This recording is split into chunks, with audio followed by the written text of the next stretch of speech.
Buongiorno a tutti. Buongiorno. Good morning, everybody. To those present here in Sala delle Colonne, those connected online, for this first press conference to introduce the 18th International Architecture Exhibition of the Biennale of Venice. This presentation really involves me even more than the previous ones because it is my debut as a president who chose the curator of the International Architecture Exhibition. Achim Sarkis and Cecilia Alemani had already been chosen by Paolo Baratta as required by time schedules. We lost 1 year with COVID. And today we are instead presenting the International Architecture Exhibition of 2023. Why am I so emotionally involved? I've really fully understood the responsibility a president has to take on himself when choosing the curator of an exhibition, both of art or architecture. Two particularly important events for the Biennale because they are well-rooted in the years they are organized in, whereas the project of the other department of the Biennale developed in 4 years. Instead, for art and architecture, we have just 1 year. After the beautiful exhibition and successful exhibition by Achim Sarkis and the much expected exhibition by Cecilia Alemani, I had to focus and look for something that somehow could be different from what had already been done in the last few years. I really felt the need for concreteness, materiality, not concrete objects to exhibit, but rather a strong conviction, a strong belief by the curator to come in front of the world with a strong point of departure on which architects and international professionals could discuss and confront their ideas. After meeting many people who were fully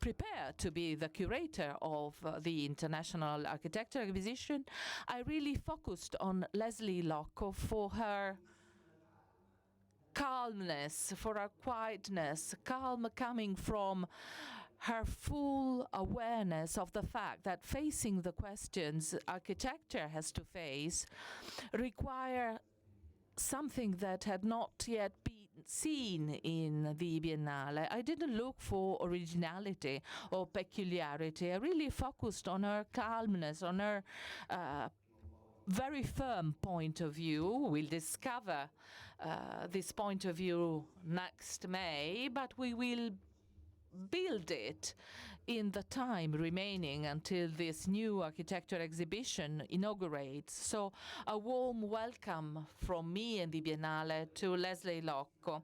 Allow me to read a brief note you will find in the press release before passing the floor to Lesley. The world has always been rife with cultural misunderstandings. Up until the beginning of the 20th century, Europe viewed African art as barbaric and incomprehensible, and it took the provocations of the artistic avant-gardes to force Europeans to look at a Bantu mask through the different lens. Only cultural elite knew what the statues of Easter Island were. Common people in Europe and perhaps in China judged the erotic sculptures on Indian temples when they happened to see photographs of them to be lewd and frenzied. Christians were scandalized when the followers of other religions represented their divinities in animal forms, forgetting that Western Christianity for centuries represented the third person of the Holy Trinity in the form of a dove. These are not words of mine. They come from the Lectio Magistralis held by Umberto Eco to the Ministers of Culture at the inauguration of the Expo of Milano in 2015. I quote these words because I believe that the International Architecture exhibition curated by Lesley Lokko will have much to say about these themes as well. A sort of update 7 years after that event. Lesley shows determination and courage in using 2 words in a title that are time-worn but irreplaceable, laboratory and future, to restore the full importance of their meaning. You will understand how her approach looks very much like the proposal for a pact between the visitors of La Biennale, the world of architecture and of culture in general. This is an exhibition that, based on very practical premises and very specific points of view, will look straight into the eyes of the representatives of participating countries and all those who will crowd the Giardini, the Arsenale and the city of Venice, all in order to speak to the world, which is the real reason why a curator takes on the responsibility of organizing an international exhibition of La Biennale. Lesley will now tell us whether my words are meaningful for her project. Very briefly, allow me to thank the Ministry for Culture for the support to the Venice Biennale, the Municipality of Venice, the Veneto region, the Superintendency of Venice, and the Navy. I want to thank Rolex, partner of the International Architecture exhibition, for the 5th time in line. Lesley, you have the floor. Good morning, everybody.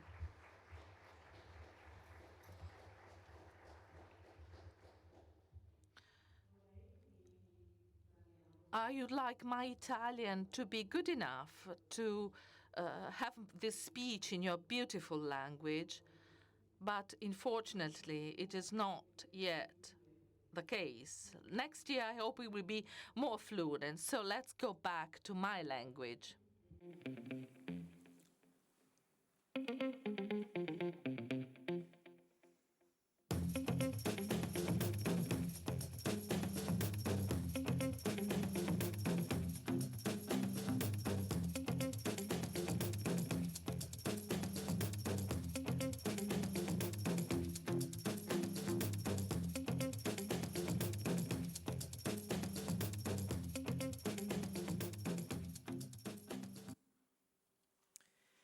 Every exhibition tries to tell a story, and every press conference is a moment to present that story in the most compelling way.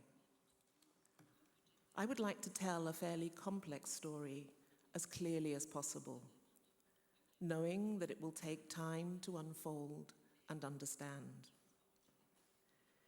The Italian word for voice, voce, is linked to the words promise, summon, and bring into being, poignant and powerful analogies for architecture, a discipline of many tongues. If it is true that the voice of a life is always addressing someone, for the religiously devout it is a god, for the politically devout it is the human mass, then what is the voice of this exhibition? Who is its audience? How will it speak, and why? There is no question that the world today feels less stable and less confident than it was 3 years ago, or even 3 months ago. New tensions surface daily between nations, neighbors, natives and newcomers, between us and our others, between ourselves and our environments. Despite the speed of advances in medical science over the past 2 years, within the same time frame, global protests have revealed the depth and scale of social inequities in ways that those who have been too comfortable and distanced to see it now see otherwise.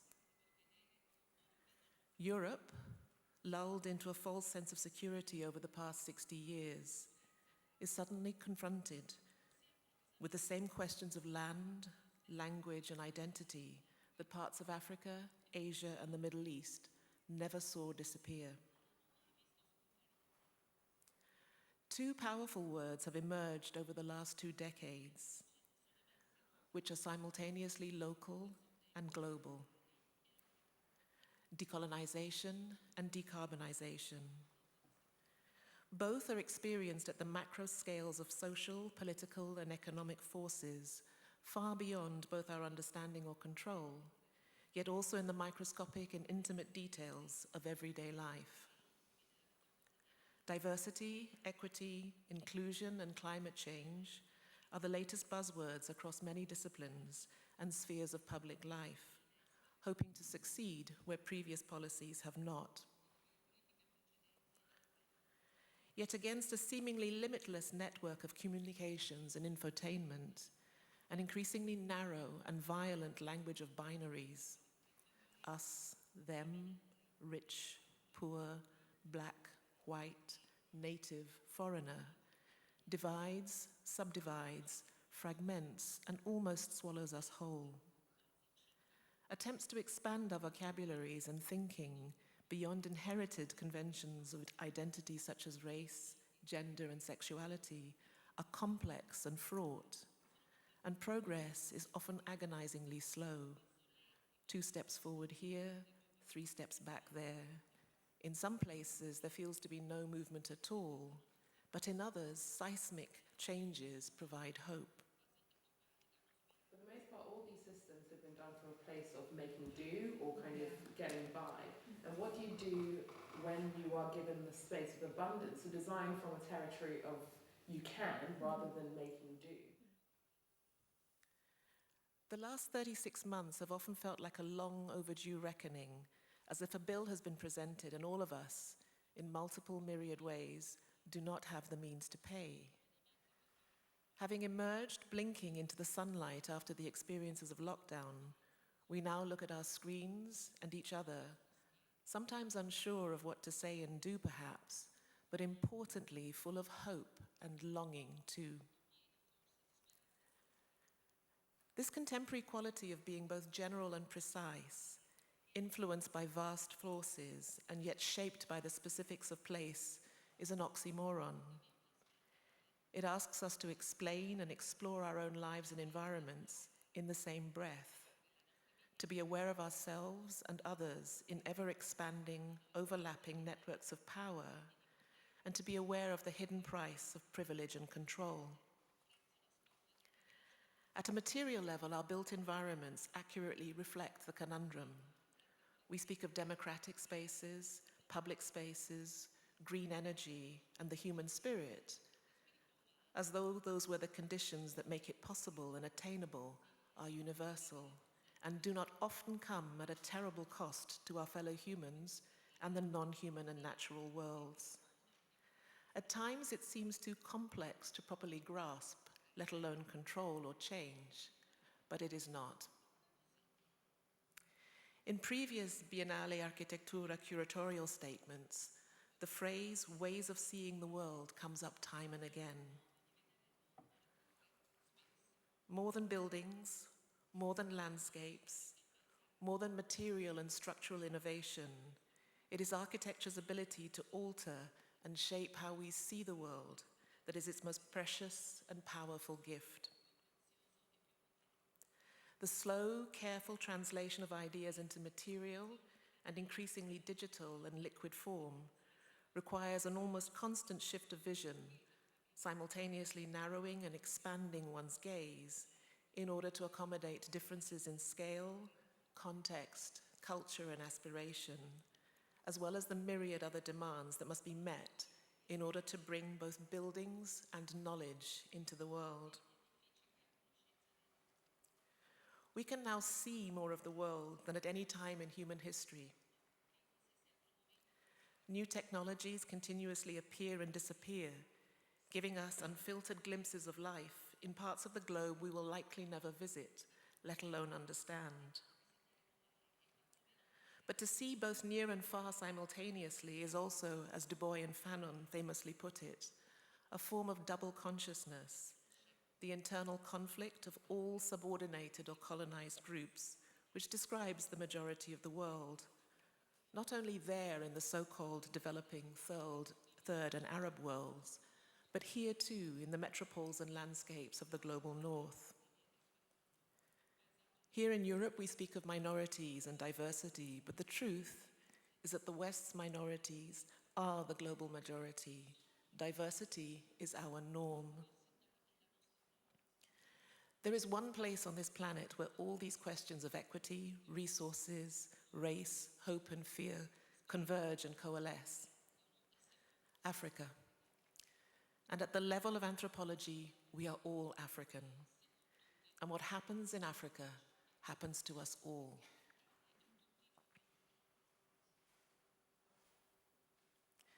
The title of the 18th International Architecture Exhibition is The Laboratory of the Future, and it's a title that operates on several levels. Firstly, Africa is the laboratory of the future. We are the world's youngest continent, with an average age half that of Europe and the United States, and a decade younger than Asia.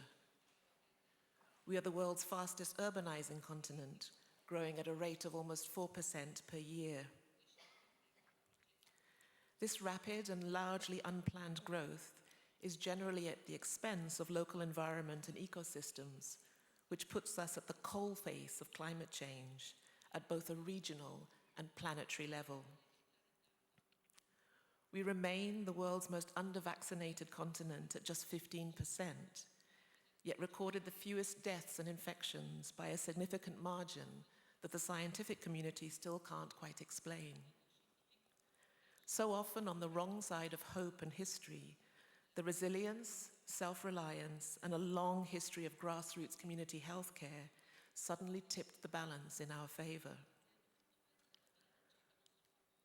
The history of forced migration through the transatlantic slave trade is the ground on which successive struggles for civil rights and a more civil society are being fought all over the world today.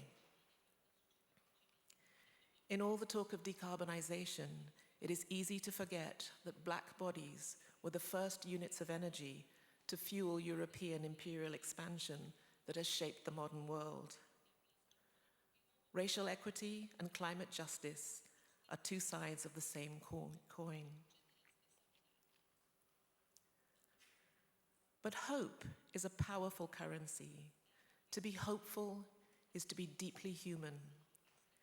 And at a very personal level, I owe my presence at this table today to the tireless demands for a more inclusive and more equitable world fought by generations before me. The vision of a modern, diverse, and progressive society is seductive and persuasive, but as long as it remains an image, it is a mirage. Something more than representation is needed, and architects historically are key players in translating images into reality. Secondly, La Biennale di Venezia is itself a kind of laboratory of the future, a time and space both inside and outside the real world, in which speculations about the discipline's relevance to this world and the world to come take place. Today, the word laboratory is more generally associated with scientific experimentation and conjures up images of a specific kind of room or building.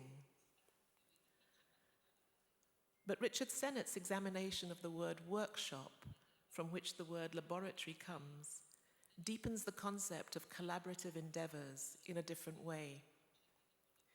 In the ancient world, in both China and Greece, the workshop was the most important institution anchoring civic life.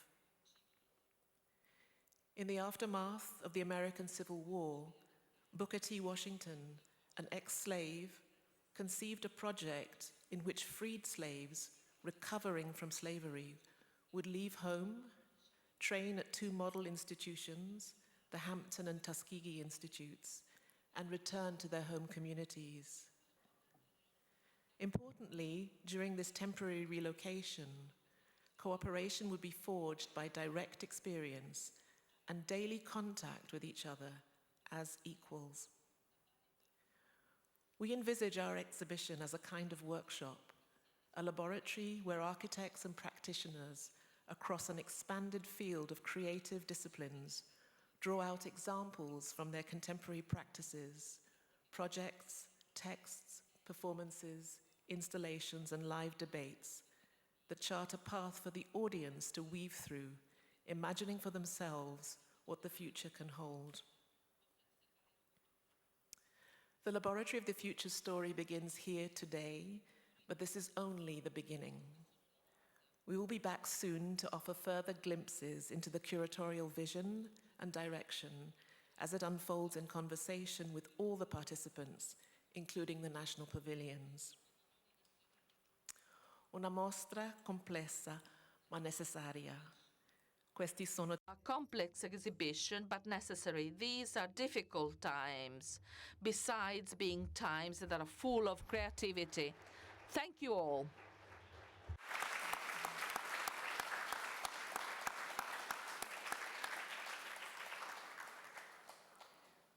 Bene, se ci sono... Well, are there questions by the journalists in the room? Lesley will be happy to answer.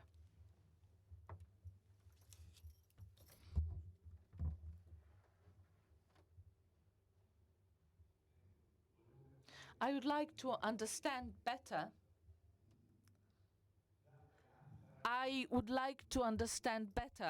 Will Africa be the protagonist of this exhibition? Is it correct to say this? Because in your title you say Africa is the laboratory of the future.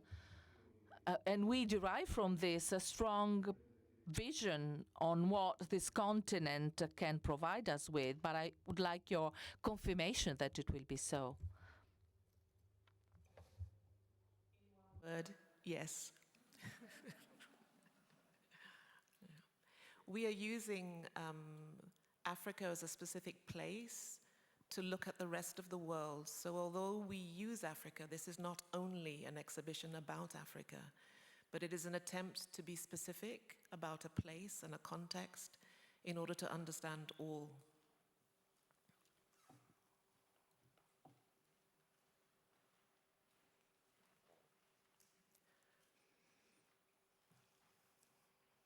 Altri? Other questions?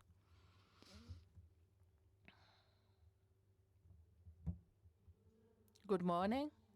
Sara D'Ascenzo, Corriere del Veneto. I would like to ask you whether the complexity you were referring to includes geopolitical tensions you have mentioned, if there will be some reflection of the research you're carrying out on war in a few words. This is quite an easy press conference because I just say yes. But absolutely, we are looking both at hope and at tension. So the geopolitics of our times are very important to us. And looking also at the role that architects can play both in ameliorating conditions, but also in speaking about them.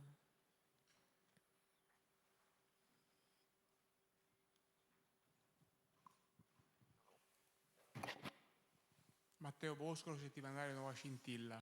Matteo Boscolo, Nuova Scintilla.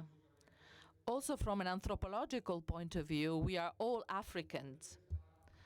So for your Biennale, how do you intend the relationship in architecture between Africa and the rest of the world? Because also from an anthropological point of view, we are Africans, so there is a connection between Africa and the rest of the world.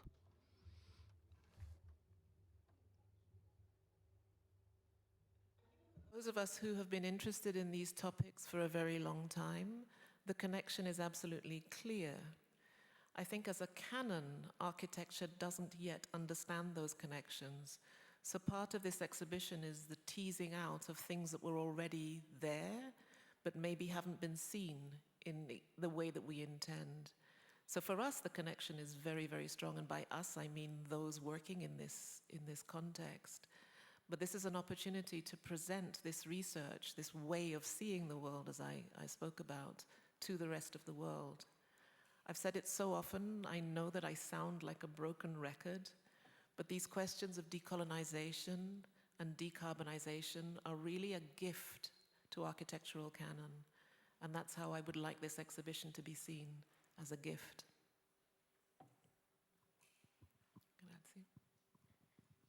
Grazie. Good morning. I'm here.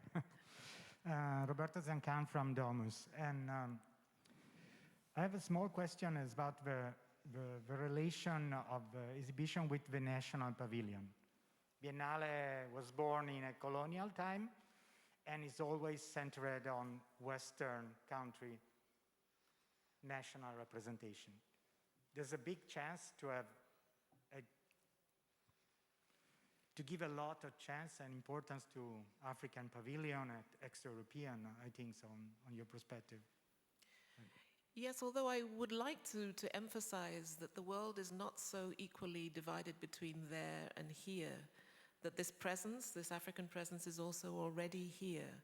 And whilst the national pavilions in the Giardini might have reflected the geopolitics of a particular time, that is also expanding. So one of the really important aspects of this exhibition is the opportunity to have a dialogue between the more established pavilions, the newer pavilions, and what we would call the emerging world. So again, yes.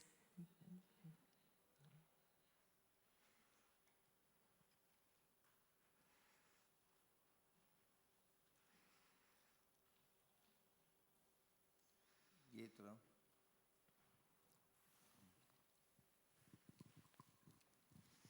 Ferruccio Gard, direttore. Ferruccio Gard, Magazine Art Style. I was really struck by the fact that you wrote 11 novels. Do you think that your 12th novel will be in your Architettura Biennale? I'm sure you will find very interesting ideas in that. Afterwards.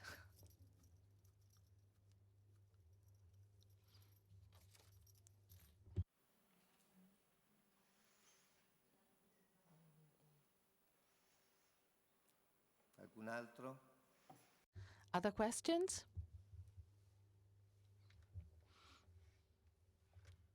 Well,